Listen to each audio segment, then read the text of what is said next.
Selamat pagi anak-anak. Bagaimana kabar kalian hari ini? Apa semua sehat-sehat saja? Ya baik. Nah jadi untuk itu sebelum materi dilanjutkan, nah jadi Bapak akan pimpin dulu untuk mengucapkan doa ya terlebih dahulu. Om Swastiastu. Ya. Nah, jadi sebelum materi dilanjutkan lagi ya, untuk itu kita supaya tetap sehat dan selamat dalam melaksanakan pembelajaran, mari kita berdoa dulu dari sekali ya. Om Maulidamastu Nama Sedang. Om Swidastu Terakhir. Ya. Nah baik. Jadi sebelum materi dilanjutkan, Bapak mau absen dulu ya. Nah, mungkin ada yang tidak hadir pada hari ini.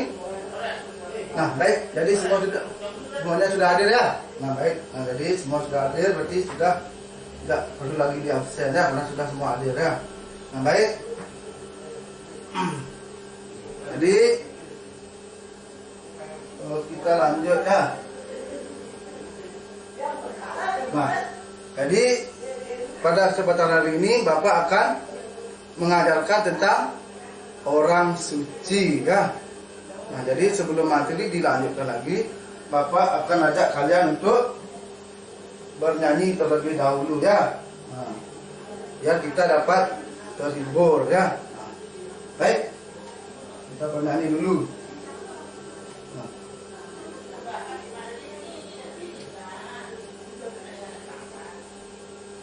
Nah, lagunya seperti ini, coba dengarkan ya.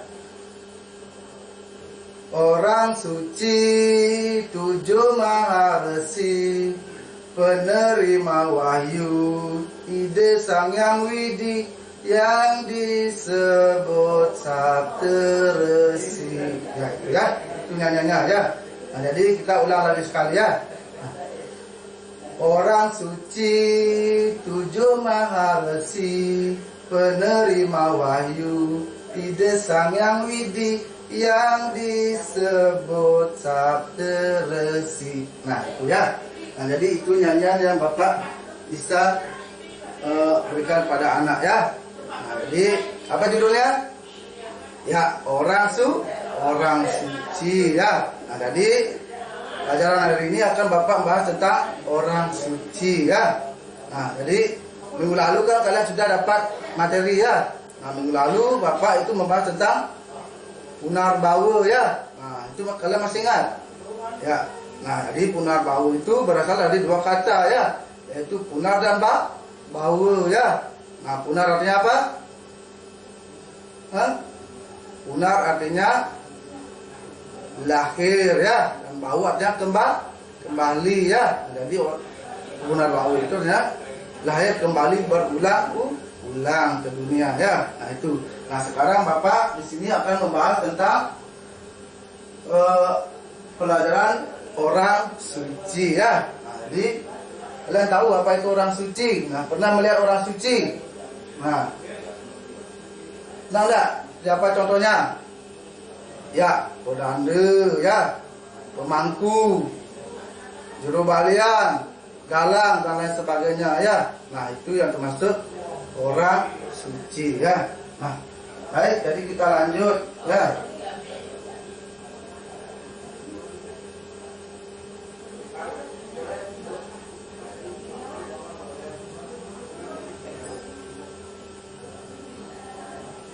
Nah, di sini ada tujuan pembelajaran, yaitu yang pertama, nah, siswa dapat menyebutkan jenis-jenis orang suci.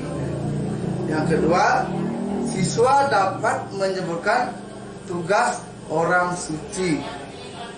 Yang ketiga, siswa dapat menjelaskan pengertian orang suci.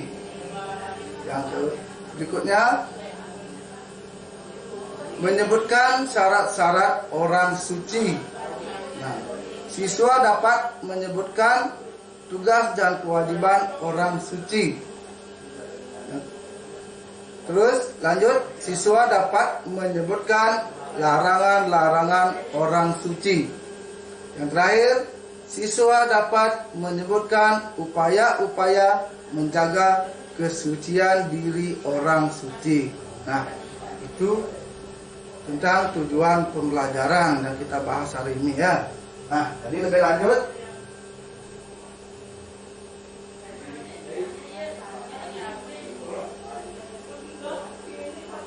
nah di sini ada pengertian orang suci.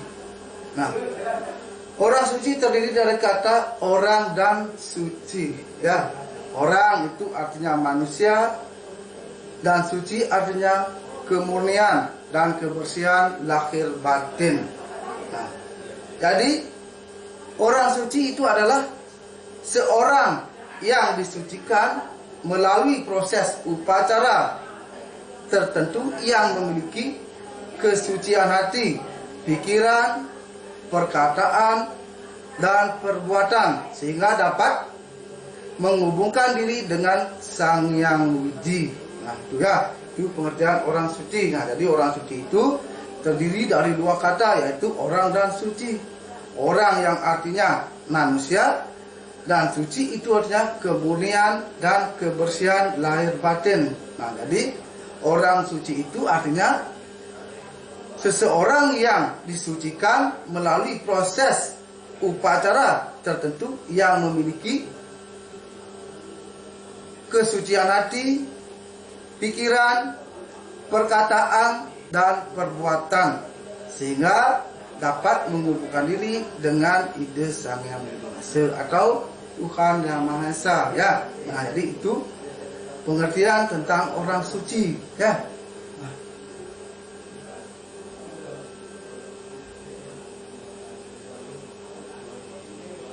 Nah, di sini ada jenis-jenis orang suci. Nah, jenis-jenis orang suci itu jadi berdasarkan tingkat penyuciannya, orang suci itu digolongkan menjadi dua, yaitu yang pertama ada golongan Dwi Jati dan yang kedua ada golongan Eka Jati. Nah, itu ada dua jenis tingkatan orang suci ya.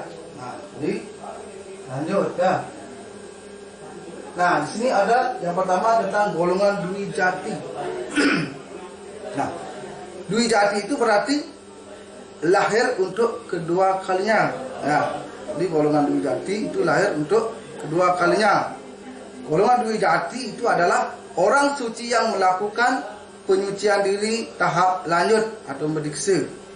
Nah, jadi mediksa itu adalah upacara penyucian seseorang walaka menjadi pandita atau sulinggih. Contohnya seperti pandita, sulinggih, resi, empu, pedanda, bujangga, dukuh, begawan, dan dangyang. Nah, jadi itu termasuk golongan Dwi Jati ya, itu lahir kedua kalinya ya.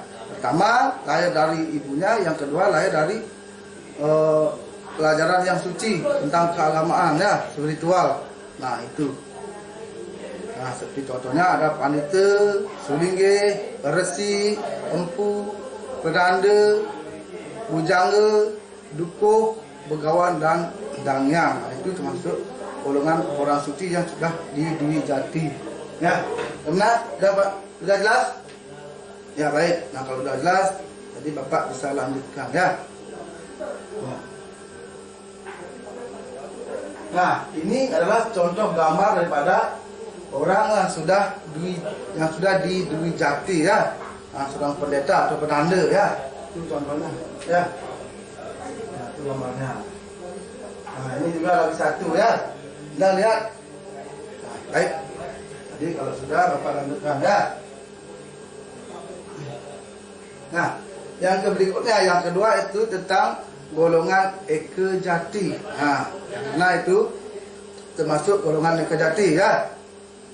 Nah, jadi di sini Eka Jati itu adalah orang suci yang melakukan pembersihan keagamaan di tahap awal ya, berupa mewinten. Nah, yang pertama itu berupa mewinten. Contohnya ada pemangku, pinanite, balian, dalang, dukuh, wasi dan lain sebagainya. Ya, itu contohnya ya.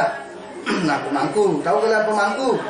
Nah, pemangku itu termasuk golongan ekejati ya. Jadi pemangku ini bisa memimpin suatu upacara tertentu ya. Nah, misalnya pada saat feodalan, nah jadi beliau bisa menumpuk di sana, beliau bisa mengandalkan umat untuk melakukan persembahyangan atau melakukan puja ke hadapan Ide Sang Hyang Widiwasa ya.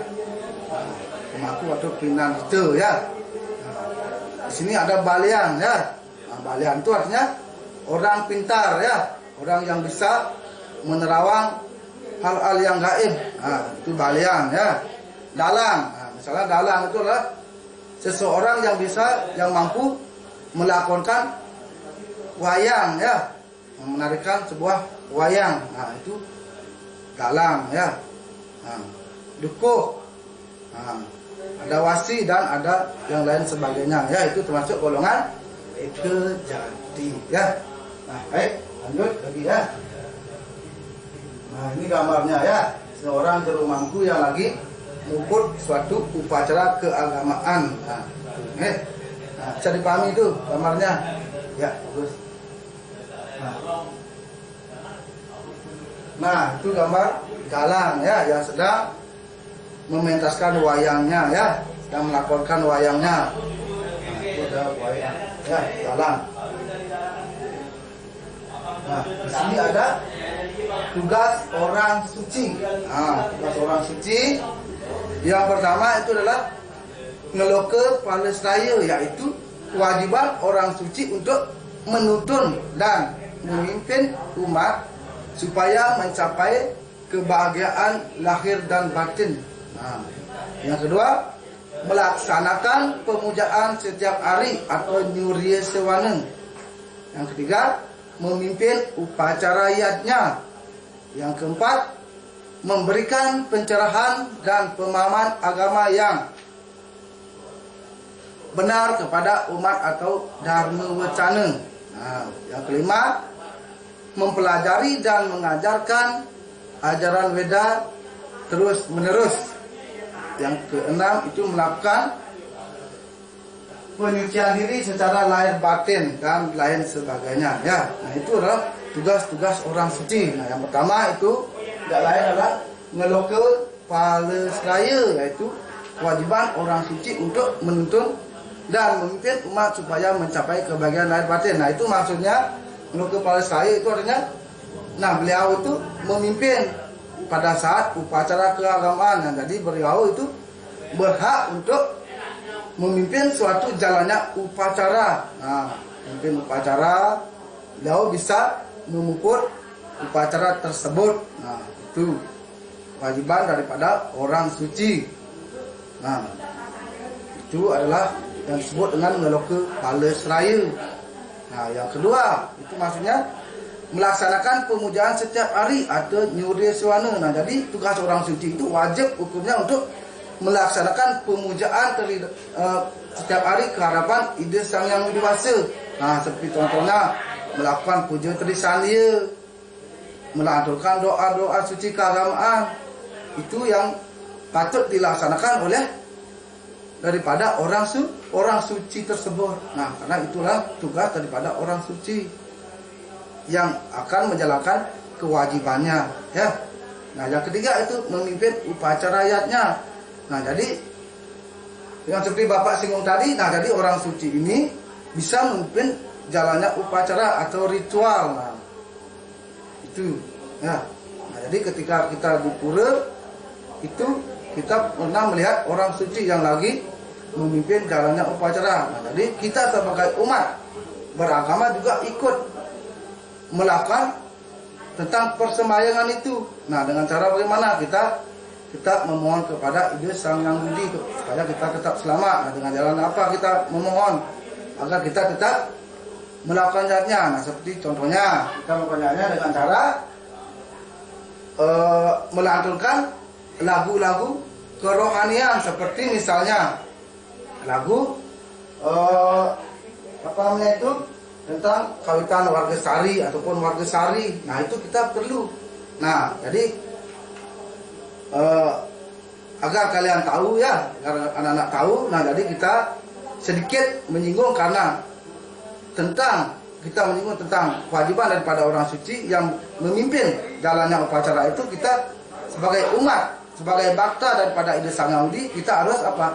Ikut juga melantunkan sebuah nyanyian suci. Nah, yang disebut dengan warga sari. Nah, mari anak-anak kita praktekkan untuk menyanyikan lagu warga sari ya. Nah, supaya ada sedikit selingan kita untuk belajar tentang orang suci ya. Nah, ini nyanyiannya ya. Coba dengarkan ya. Purwakane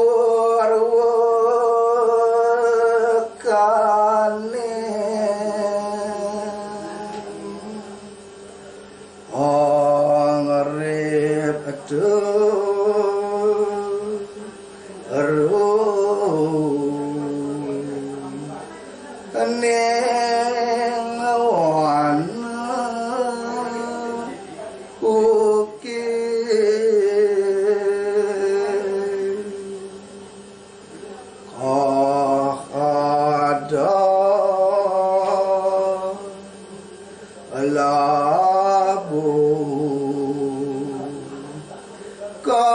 kartiku wana demi nasari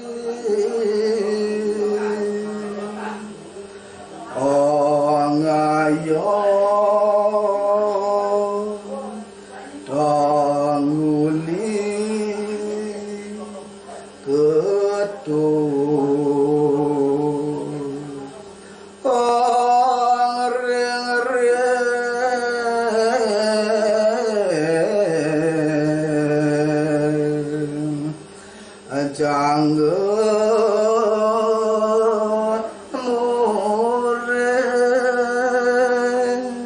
Nah, itu ya. Nah, itu adalah nyanyian tentang keagamaan ya, nyanyian tentang kerohanian, tentang pemujaan terhadap Ida Sang Hyang Widi Wase ya. Nah, itu adalah nyanyian untuk menunjukkan bahwa kita sudah menghormati beliau ya. Nah, itu.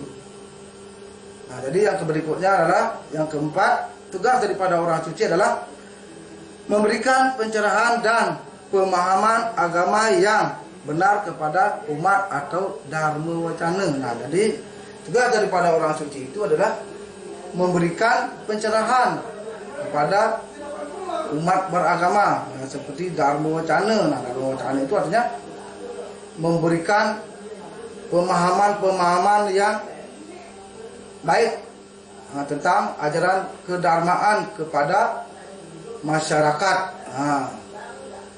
kepada masyarakat, kepada seluruh umat beragama itu ya. Nah, itu tugas daripada orang suci ya, untuk memberikan tuntunan yang terbaik daripada umat. Itu.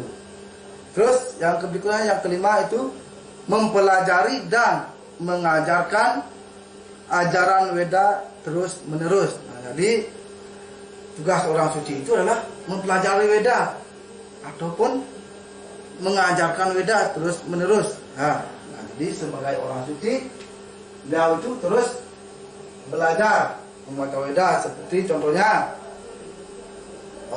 membaca kitab suci, nah, membaca ayat-ayat suci, ataupun membaca mantra-mantra, nyeloke dan nyeruti. Nah, itu adalah juga kewajiban daripada orang suci ya. Nah, yang berikutnya melakukan penyucian diri secara lahir batin. Nah, jadi seorang orang suci itu perlu melakukan penyucian diri, seperti contohnya menyucikan diri itu dengan cara mewinten, melukat.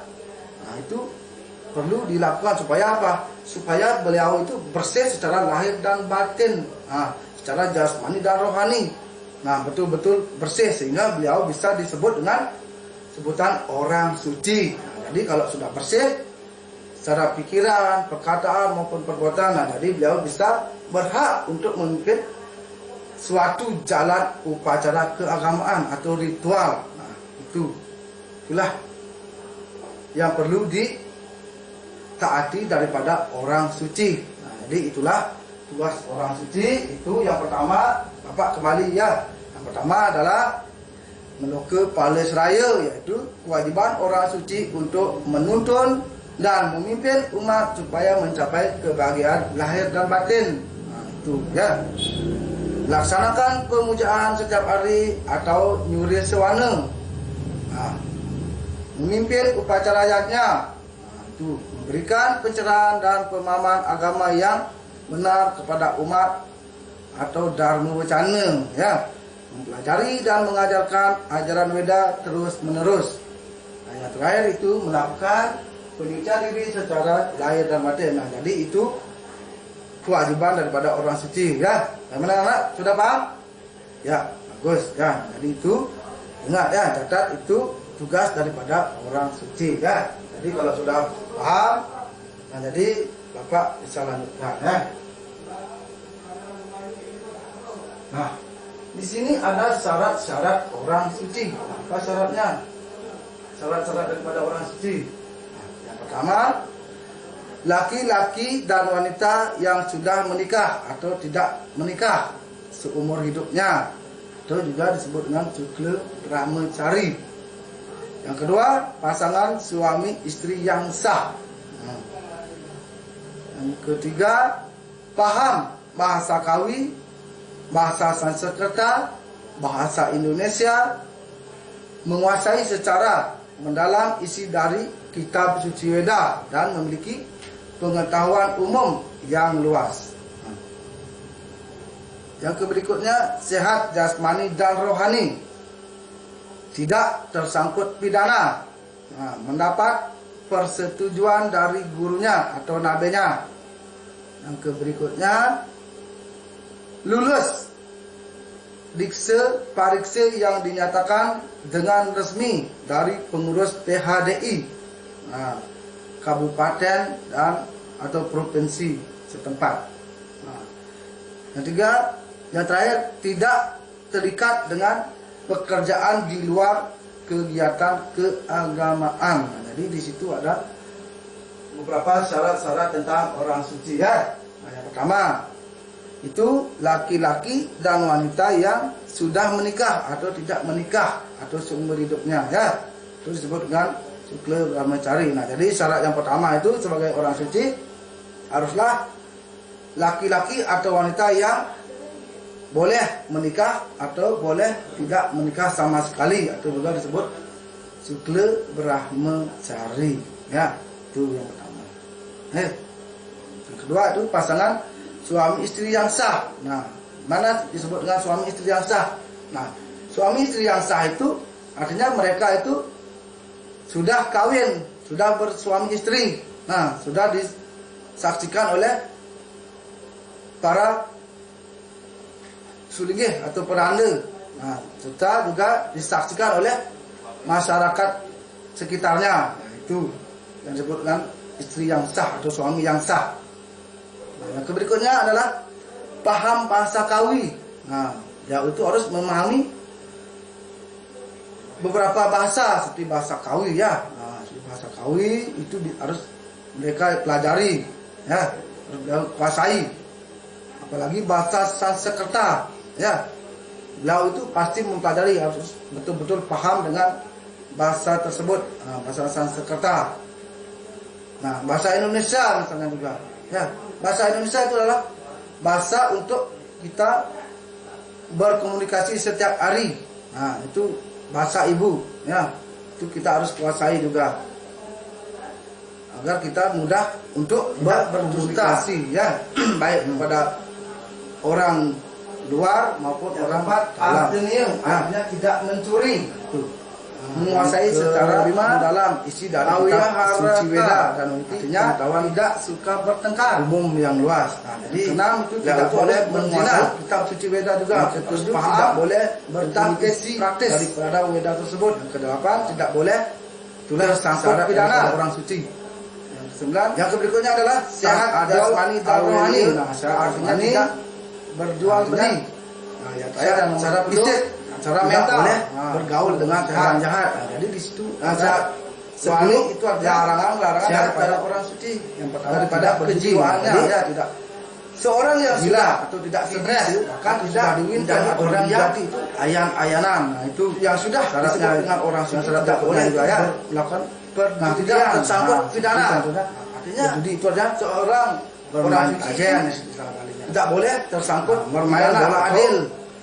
Apalagi toko dalam penjara, toko yang gelap, tidak boleh ada kita ikuti. Ada pernah mengahimsa, pernahnya tidak menyakiti penjara. Itu sebagai orang suci itu tidak boleh menyakiti, tidak boleh juga makhluk mengedarkan narkoba, seperti tidak boleh. Orang mau tumbuhan, apalagi itu harus betul-betul sama manusia, cara boleh kita saling rohani. Jadi itu adalah larangannya adalah mendapat persetujuan dari gurunya, Tuhan, nabinya, tidak boleh kita haruskan direstui oleh gurunya atau daripada nabinya, supaya betul-betul dia menjadinya tidak membunuh, tidak membunuh, luas, tidak boleh lulus maksud menyakiti dan menyakiti dengan resmi hatinya ya BADI membunuh, tidak boleh memfitnah, syaratnya apalagi memukul. Nah itu sangat sebagai terkait dengan hukum pidana orang yang diakse ya. Nah yang berikutnya adalah tidak adil resmi dari dusta. Jadi orang suci tidak boleh kabupaten melakukan kebohongan. Itu apalagi sirik dan dengki. Yang terakhir dilakukan tidak, nah itu termasuk dusta, terikat dengan benci, tidak boleh dilakukan kegiatan keagamaan. Jadi agama yang sudah disebutkan fokus suci tentang kegiatan keagamaan, tidak boleh beliau melakukan hal luar itu seperti bisnis, mencuri, berdagang. Jadi orang suci apalagi berjudi itu dilarang keras kan. Nah beliau sudah mengemar sebagai mencuri, tugas menjadinya orang suci. Mencuri itu harus betul-betul dipahami orang lain, syarat-syarat untuk menjadi orang suci. Nah disebutkan secara lahir dan batin. Sudah dipahami anak? Ya baik. Lanjut. Nah udah lanjut. Awiya waharika itu tidak suka bertengkar. Jadi orang suci itu tidak boleh melakukan pertengkaran, tidak boleh melakukan kekerasan secara anarkis. Nah itu sudah barang tentu itu sudah jelas dilarang oleh ajaran kewajiban orang suci. Nah, ya dan kewajiban orang suci. Nah, yang pertama tidak boleh berzina. Nah, berzina itu adalah menyebarkan ajaran kepada umat manusia. Perselingkuhan itu mempelajari dan mengajarkan ajaran pendosaan yang sangat besar, ajaran Weda. Melaksanakan Surya Sewanu, jadi pemujaan yang dilakukan setiap pagi hari. Dia dapat persembahyangan, itu tidak boleh dilakukan. Melaksanakan orang suci maupun orang yang lainnya. Menuntun dan memimpin umat agar mencapai kebahagiaan, tidak boleh lahir batin. Nah, jadi seorang kepala Israel, orang suci itu tidak boleh melaksanakan politik dan memimpin berpolitik. Adalah netral, melaksanakan pemujaan dan pengajarnya ya.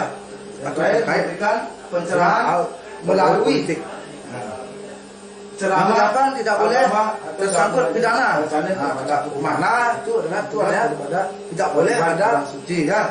Atau mana keluar masuk dalam penjara, menyebabkan dilarang juga. Menyebabkan ajaran Weda kepada umat manusia. Suci harus tetap menjaga kehormatan kita menjadi orang yang untuk menjaga ajaran Weda, memberikan harus kita bisa menghindari hal tersebut supaya tidak terbaik tentang ajaran keagamaan kebenaran. Kita tetap memohon kepada umat manusia atau kepada hal-hal yang itulah tidak kita inginkan. Dan kewajiban orang suci yang pertama.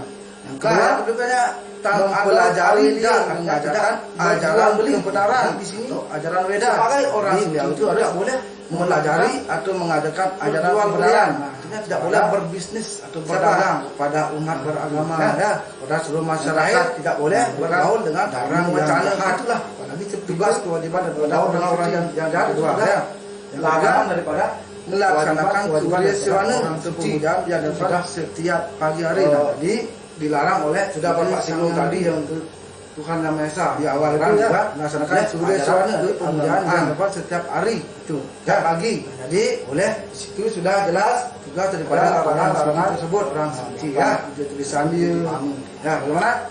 Sudah dibuka, ngerti anak lagi? Baik.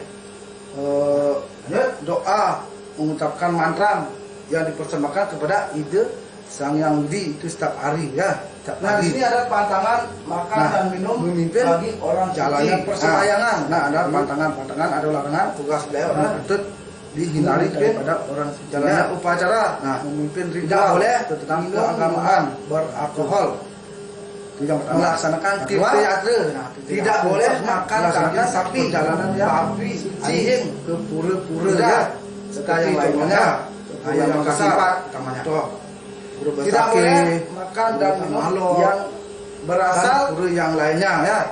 Itu dari mencuri yang harus menipu oleh orang suci, korupsi ya, serta merampok. Nah, itu adalah untuk apa? Pantangan keargumenisan makan dan minumnya ya. Nah, itu pertama tidak boleh minum minuman beralkohol. Nah, jadi sebagai orang yang berikutnya memimpin dan memimpin yang sudah diminta atau yang sudah dibahagiaan dan itu tidak boleh batin. Harus kita menghindari minuman-minuman seperti kalau seraya beralkohol seperti misalnya itu adalah melaksanakan arak atau memimpin dan memimpin dan lain sebagainya sudah mengandung alkohol. Kenapa tidak boleh diminum? Karena itu bisa memabukkan ya, melaksanakan memabukkan pikiran, memabukkan rakyatnya. Jadi sehingga akan menjadi orang suci itu harus suatu pertengkaran, suatu keributan ataupun itulah timbulnya keributan karena disebabkan oleh suatu jalannya yang beralkohol. Nah, itu adalah sangat dilarang keras atau daripada kewajiban orang suci. Yang kedua, tidak boleh memberikan daging pencerahan melalui ceramah babi, anjing, kuda. Itu adalah larangan tentang dharma wacana kepada umat. Yang patut kewajiban yang terakhir adalah daripada wajib memberikan dharma wacana, memberikan pencerahan kepada bolehkan seluruh umat beragama. Yang berikutnya tidak boleh makan dan minum yang berasal dari mencuri, menipu, korupsi, apalagi merampok. Itu dapat sangat juga pencerahan yang lebih supaya terfokus dengan ajaran sangat fatal yang tentang keagamaan tersebut ya. Nah, jadi orang suci harus fokus dengan kewajiban kita sebagai orang suci, harus hening, harus betul-betul mempelajari tidak ajaran kewajiban itu ya. Bagaimana sampai di situ? Nah, jadi bisa dipahami kewajiban pindah itu. Baik, sudah. Yang pertama mengantarkan upacara. Nah, di sini ada upaya menjaga kesucian diri orang suci. Nah, yang dipersembahkan upaya menjaga kesucian diri orang suci. Kewenangannya. Itu yang pertama. Upaya menjaga kebersihan, menuntun umat dalam menciptakan ketertiban dan itu ada doanya ya. Kenikmatan pelaksanaan upacara diri ya. Nah, lanjut lagi. Tempatnya bertugas. Nah, yang ketiga melaksanakan tugas-tugas yang berhubungan dengan sarana yang itu wajib melakukan berbagai upaya untuk menetapkan menjaga kesucian dirinya. Pertama, upaya yang dapat dilakukan yaitu selalu biasanya membersihkan diri dan berpakaian bersih, pelinggih, lalu berpikir positif, menunjukkan jujur, rajin, jadi itu menuntut ilmu pengetahuan suci weda, selalu melaksanakan tapa brata, yoga dan semadi ya. Jadi selalu larangan terhadap orang suci ramah. Nah, larangannya yang pertama adalah ajaran tidak berjudi. Itu ya. Yang kedua ahimsa yang sudah diminta itu tidak menyakiti. Perlu yang ketiga melaksanakan ajaran trikaya hari sudah ya, supaya kita tetap terjaga kesucian kita baik dalam berpikir, berkata maupun berbuat. Nah, itu perlu dijalankan oleh orang yang telah disucikan atau menjadi orang suci. Nah, lanjut berikutnya. Nah, baik. Nah, jadi sampai di sana yang Bapak bisa sampaikan? Mungkin di antara kalian ada yang belum paham tentang apa yang Bapak jelaskan tadi. Nah baik, jadi semua sudah mengerti ya apa yang sudah Bapak sampaikan tadi ya. Nah, baik, jadi sebelum pelajaran Bapak akhiri, nah silakan nanti kalian buat tugas di rumah ya. Nah, buat tugas di rumah itu Bapak kasihkan tugas pada halaman berikutnya ya. Nah, itu nanti kalian buka ya di halaman 21 ya. Itu buka di bukunya ya, di buku agamanya ya.